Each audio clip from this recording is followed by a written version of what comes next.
Kamachielo rawere kod nyithindo maonge kuonde jot mong'ere ni street children kawuono yudo fungruok bang' riwruoge moko chalo negi kony mar thieth manone seche ma piny ngima dhialo odiechieng'gi.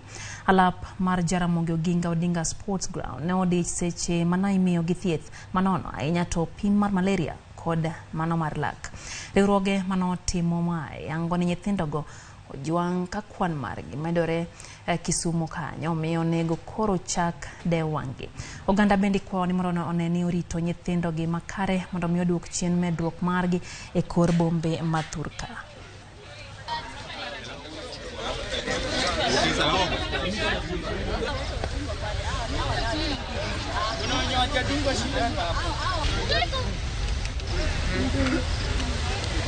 En odiechieng' maduong' manyasi mar street children ma wayudre kanyakla consortium members wabiro ka mondo ensure ni wanyalo reach out to our children. Our target was 800 children makawuono. So I think thus far by kawuono we've surpassed almost 300 and it's still ongoing. So the main goal en ni kata sama watimo mae ka consortium wakwayo joma ni dala ni mondo ubed gi hera kendo yaw dhoudi mondo nyithindo manie street gi wamed waduok gi dala mondo wabed kodgi kwa amani.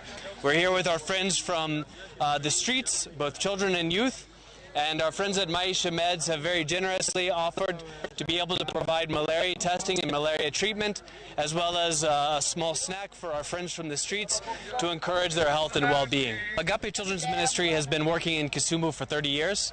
We have operations in Kitale as well as in Nakuru also. And our goal as an organization is to rescue children from the streets, to be able to rehabilitate them on a short-term basis, to be able to share with them about Jesus and see God change their hearts, and then to reintegrate them back with a safe family member throughout Kenya. We're praising God that we just reached 5,000 children that we've been able to reintegrate back with families since 2010. Kisumu ka street boys hebedo gi number mad dongore ahinya. Most of them